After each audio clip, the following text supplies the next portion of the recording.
Welcome to the Intentional Leader Podcast presented by Reenergize Professional Coaching. We appreciate you listening in and learning with us. The stories and leadership tips you hear will help you become a great leader. Listen intentionally. Now, to our host, Sean Olson. Hello, everyone. Welcome to this episode of the Intentional Leader Podcast. This is the podcast where you hear the stories of everyday people just like you who become extraordinary leaders. You'll learn some lessons from their lives, lessons that you can apply to become the best leader that you were created to be. When you become an intentional leader, lives are changed. I'm your host, Sean Olson. I am podcast host, author, speaker, executive coach, and business owner. And we are glad to have you on this episode of the Intentional Leader Podcast. If you all would love to hit that subscribe button so you know every time a new episode comes out, we would greatly appreciate it. And feel free to leave your comments down below, as we want to bring you shows that are invigorating and help you become the best leader that you were created to be. Today, I am pleased to have our guest, Gretchen Villegas. Gretchen is a global development executive. And a lot of you are saying, what is a global development executive? She is one that is working with vulnerable communities around the world suffering with poverty and trying to work with organizations, both profit and nonprofits, to break down the systems that create that poverty and drive them to a place where they can flourish. An incredible topic for us to talk through today. Gretchen, welcome to the Intentional Leader Podcast. Thank you. Thank you for having me here. Our pleasure. It's great to have you. So, as you know, Gretchen, we start every episode with the same question, and that is we ask our guests to just kind of walk us through their professional career. I know yours has some interesting pieces as you were in the Peace Corps and such, but not just walk us through your career, but the leadership lessons learned along the way. Tell us about Gretchen. Well, you're right. I started out in the Peace Corps, and you can imagine almost 1960s Peace Corps, where you show up with no running water, no electricity, and you are there for 2 years, not sure how to speak the language because it's a tonal language. So I'm in Suriname, South America, and thank goodness for the children who took patience with me and taught me the language. Wow. And gave me some of the tools that I needed so that I could start listening and really understanding how the culture and the community was working together and what they saw as their needs so they could grow in their lives and figure out what they needed to succeed and to grow. So I really thank the children every day for everything I learned from them, for sure. Wow. So when you say children, like what age group are we talking here? Oh, we're talking any of the children that could walk were at my windows, basically banging on the window, because I was the only white person that was in their village since they were born. So, of course, they were knocking on my window, and that's how I learned how to say the greetings of good morning. That's how I learned how to, ask for different things, to really figure out how to live, to figure out where to wash my dishes, to cook, and to do everything. So we're talking 2 years old all the way up to probably 16, 17. And I was so grateful for that because that was my first 6 months. And after that, then I was able to start communicating with the adults within the community. Wow. So did any of those children know some English, or was it like just finger pointing and trying to figure it out? It was finger pointing and trying to figure it out. And it was taking me by the hand and actually showing me. Wow. That's an interesting piece. So what do we learn from the children in that? Like, where's a lesson in there about communication? That you really don't have to have a language in order to communicate with one another. You really can communicate with just signing and with trying to, show people what you need. And it really just takes wanting. If the children really wanted to communicate with me and really wanted me to understand how they lived, and wanted to communicate with, they wanted me to be able to speak their language. And so they took the time and effort and had the patience to teach me. Nice. And it was amazing. I did not understand patience before I learned it from them. I didn't understand nonverbal communication and how to teach somebody something when I couldn't speak the language. It was really an amazing 6 months of discovery for myself. I can tell you that much. Absolutely. That's awesome. That's an awesome story. So pick it up from there. So after it was after that first 6 months, I had the tools then that I was able to sit within the leadership meetings and whatnot. And from there, we moved on to really understanding that the leadership wanted to build a school and they wanted to bring in piped water. They did not want someone to come in and do it for them. They wanted simply those things that they couldn't get there in the village. They wanted to do the work, but they wanted the piping, they wanted the cement, they wanted the wood, they wanted everything that they couldn't buy. That was right there that they couldn't get. And so we were able to put together a proposal and actually go to the Dutch embassy, and the Dutch embassy was able to fund those things that they couldn't bring in, those resources. And what I realized along the way, because I didn't understand it when I came in, is what was global development? So you started with that question, and that was my question. What was my role? Because at first I thought, well, they're going to ask me to come in and bring them money because I'm from the United States and bring them all of these different things to make life better. But that's not what they asked for. They asked for a bridge. They asked for the access to those items that they needed in order to make it so that women did not have to walk for water a mile away and carry it on their heads. Right? And they asked for those items they needed to build the school so their children could actually have the teachers there that they needed to teach them. And so I realized I was a bridge. I was actually a person who could bring together resources that community needed to reach their dreams and their goals. And so global development and my role was really a bridge. That was my purpose. I like that. Yeah. There's incredible lessons there. I love the aspect that they wanted to be self-sufficient.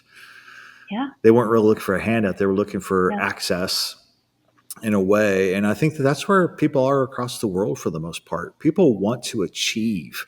People want to be self-sustaining. Just sometimes they need some assistance to overcome things they can't overcome themselves. Yeah. Yeah. That's right.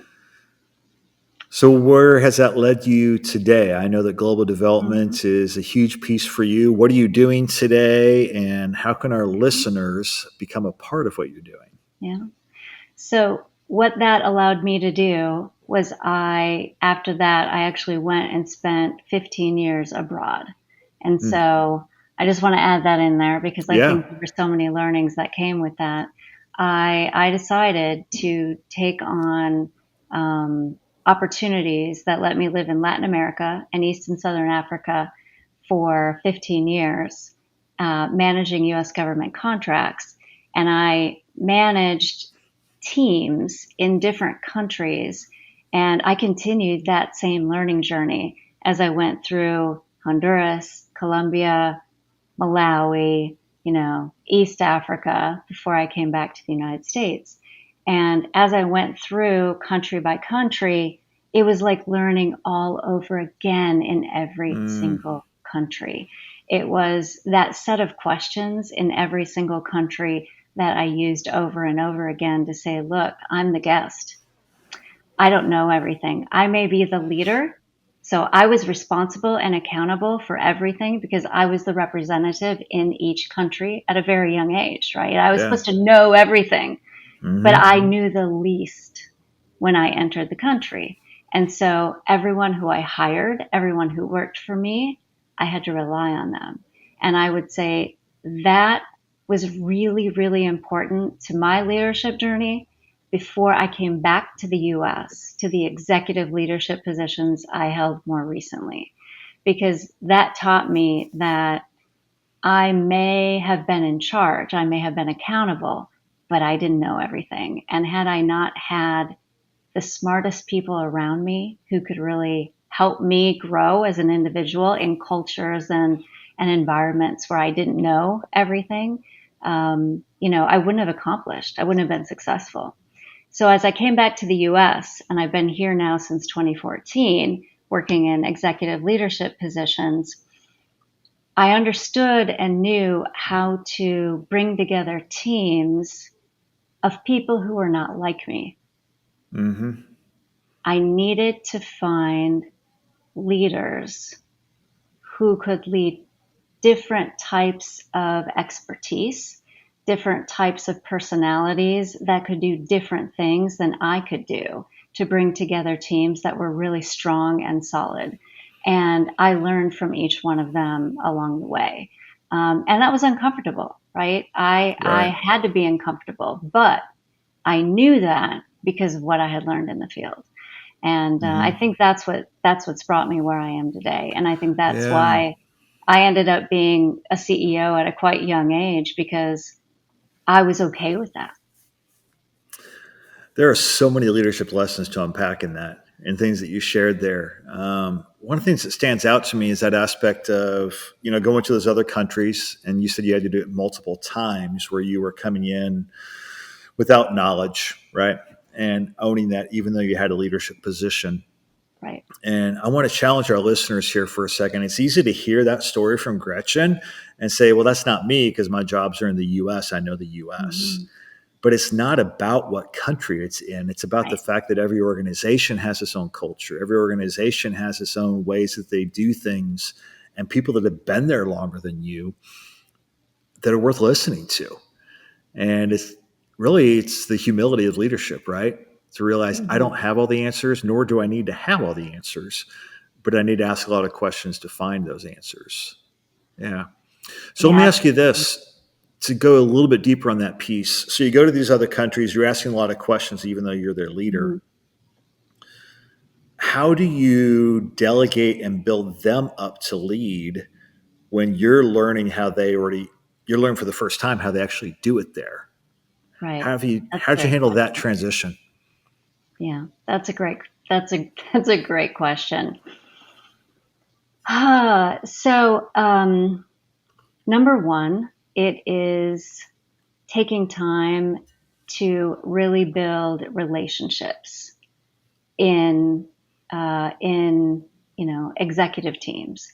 So you bring together your senior leadership, your executive teams in these countries, and you really need to build that trusting relationship. You need to spend the time building that up, learning about people and about their strengths and their comfort levels and whatnot. And as you're building that trust, you need to be able to let people own different aspects of what you're pushing forward in the organization. And basically, the way I did that was a lot of discussion around, this is the whole picture of what we need to do. So I was very, very transparent and open about, this is the North Star. This is the entire goal of what we are going to accomplish in the next 5 to 10 years. What part of this is most exciting to you? What part of this would you like to own? What is this that you have experience in or you would like to learn about?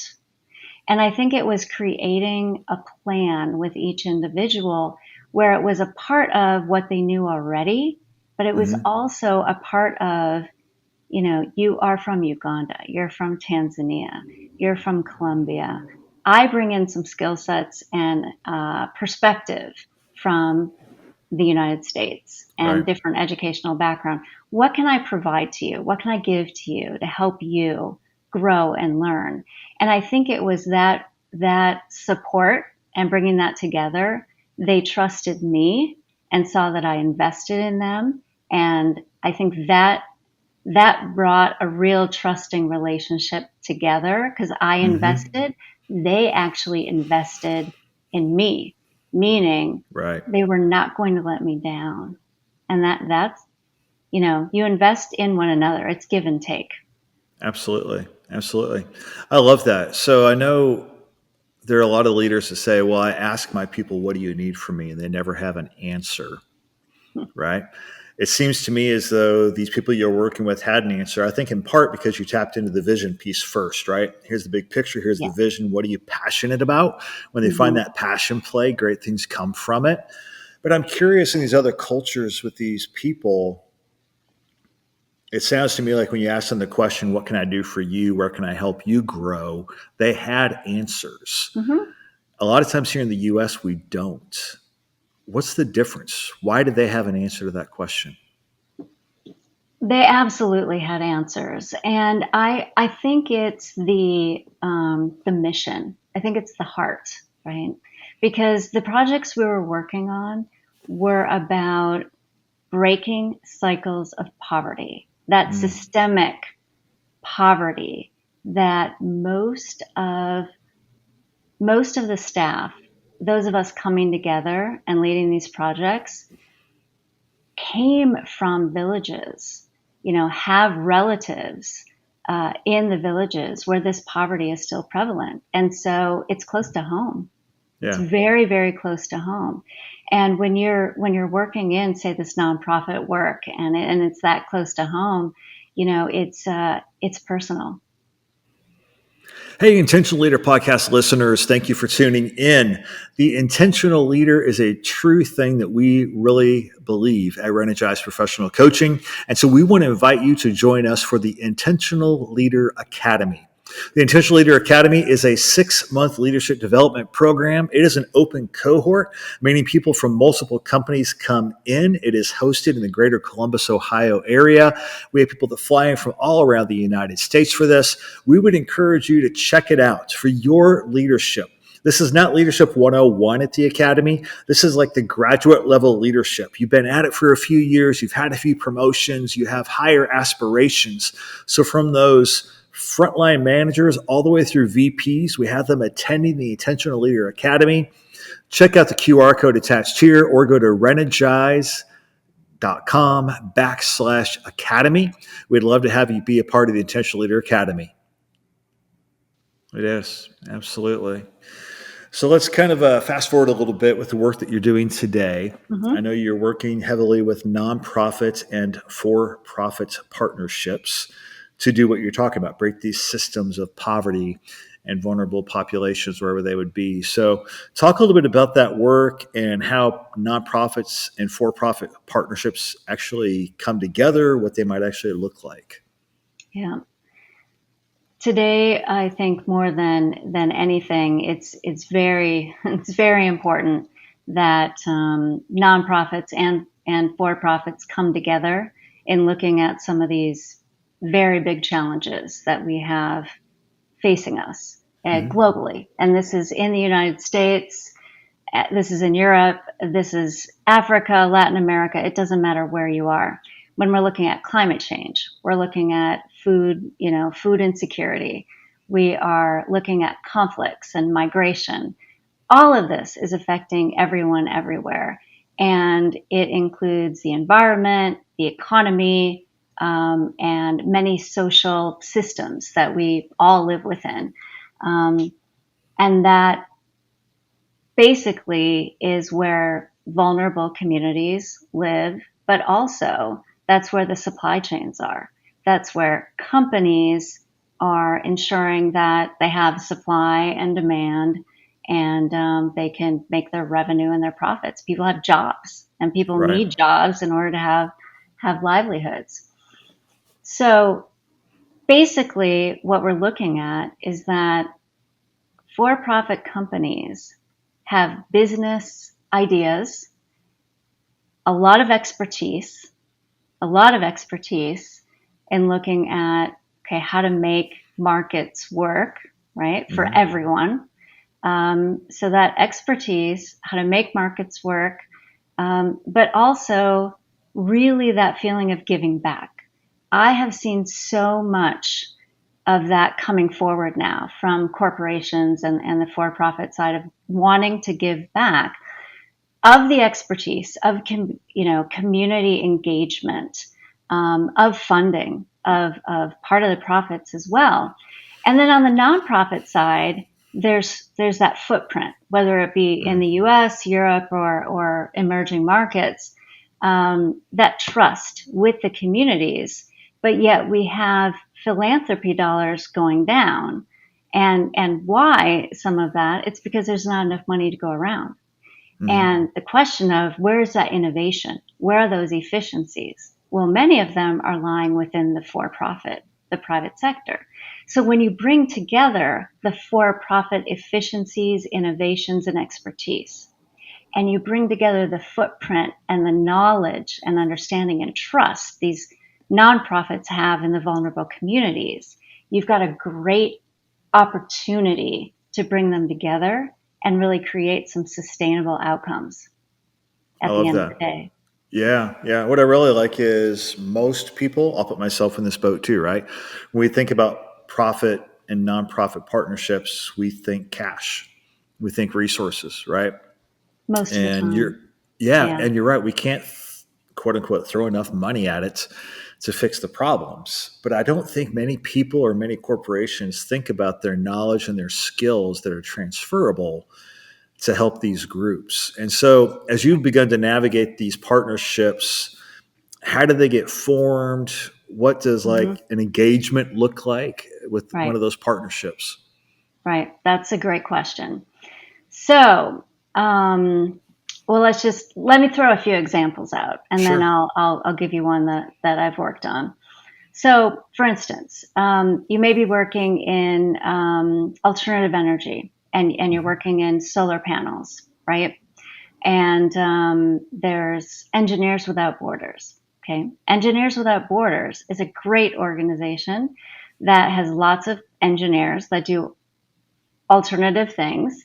And one of the things they're doing right now is working with many schools around the world to bring this expertise in to say, okay, there are companies willing to give their expertise to go to different countries to say, let's put some solar panels in schools so that they can actually have electricity, right?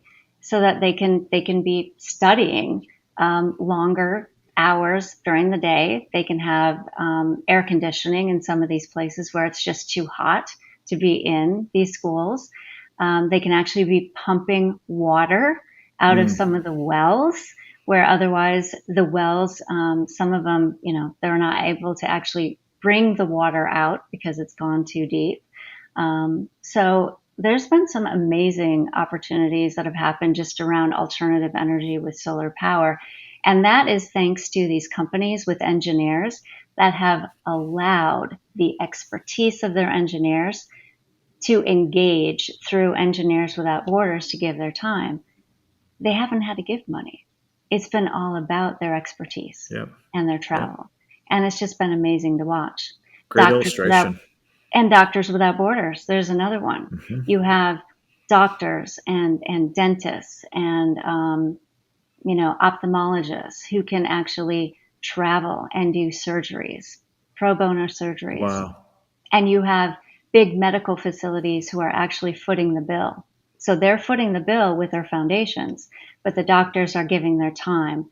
Otherwise, there would be children in some places, including the United States, who still wouldn't have some of the surgeries that they require. Wow. Yeah, it's amazing. Yeah. So one thing that I've worked on that's been super exciting. Please. Okay. So at Heifer International, we were able to work with Cargill Animal Nutrition. And Cargill Animal Nutrition has set up to do biosecurity measures. And these biosecurity measures are really important for all of the, human, but also animal feed supplements. And so when I was at Heifer International, we were able to collaborate with a lot of the programming done in 3 different heifer communities, one in India and Mexico and also in Kenya.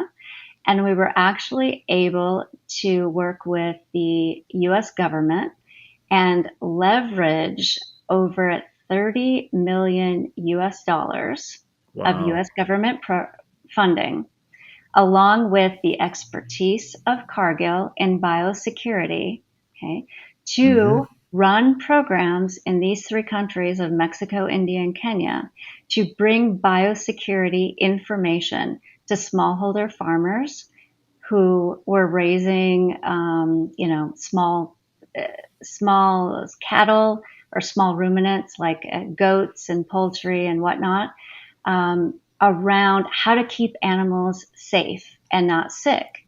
Because what was happening is those rural communities were butchering the animals locally, and unfortunately, they were getting sick, and local communities, people were getting sick and dying. So, number 1, we were able to leverage US government funding to make that happen with expertise from Cargill Animal Nutrition. We embedded that expertise into a large nonprofit, Heifer International, in other countries, and we were able to help people have healthy food and reduce mortality rates for animals and people as a result of the entire project. That, to me, is absolutely amazing. That is amazing. That is an incredible story. So when we hear stories like those, especially that one right there, that invigorates people, right? They're like, okay, what's my next step? What do I do with this? So what role are you playing today in trying to be a catalyst or liaison for profits and nonprofits? If somebody's listening today saying, I want to get my company plugged in, where do they go? What's their step? I absolutely believe that we are at a turning point right now. We are at a turning point where we are seeing for-profit and nonprofits come together to make this happen. And I want to be at the forefront to help people make that happen. And so if you are a corporation, for-profit, or a nonprofit, and you want to move forward in something like this, please reach out to me. I've recently launched a company. It's called Nexus Strategy and Growth Partners, LLC. You can find it on LinkedIn. If you just click on contact under Nexus Strategy and Growth Partners, LLC, you will get to my calendar. Or you can go on LinkedIn under Gretchen Villegas, and you will click on there. You will also get to my calendar. I'm more than happy to talk through your ideas of how you would either like to have your employees engage or any ideas you'd like to have. I can either help you figure out how to move forward or link you to another organization that can help you move that forward. I believe that is going to make the difference as we move forward to break those cycles of poverty. Absolutely. Yeah. Listeners, we'll have links that she described down below in the show notes. You can tap into those. So what is the next project in front of you? Where are you going next with this? Where I'm going next, first of all, I will be speaking at the United Nations on September 13th. Congrats. Yes. Yeah, so I'm very excited. I'll be moderating a few panels as well as speaking. And so very excited to be talking about a nonprofit I'm involved in, which is called Circular 100, which is upcycling for biomass, getting those for-profit and social enterprises involved in all of that upcycling, as well as, talking about for-profit partnerships globally. as well as, growing my business. So I'm hopeful that all of that will come together and that I can be a resource to anyone ready to move forward. Fantastic. So with you speaking at the United Nations, it makes me feel, though, that countries around the world are starting to look for partnerships, collaborations. How broad is this push right now for these for-profit, nonprofit partnerships? um, it is very important right now, and I think that everyone is in conversation about public-private partnerships. And if you look up public-private partnerships, it really is about, number one, governments know that it's very important that the private sector be involved in the decisions that governments and the civil society, right, the community-based organizations are making. And private sector is being asked to come to the table. And so it's very important right now that corporations are talking about it internally and how corporations want to engage overall, whether it be, within the United States, globally, whether you would like to work on your own supply chains and with your own expertise, or whether you would like to kind of keep it at arm's length and be contributing, but not within your own supply chain, kind of at an arm's length, kind of through a foundation or whatnot. But you have a voice. Corporations have a voice at this time. And it's because the evaluations, it's because governments, they are seeing that without private sector innovation and influence, things aren't changing. Things are not changing. And so it really is an all hands on deck right now. There are open conversations happening everywhere. It's a turning point. It's a great time in history, in my opinion. It is. Yeah, something you've been saying, we've been using the word for-profit and nonprofit and corporations a lot today, but I really want to zero in that this is not about large corporations alone.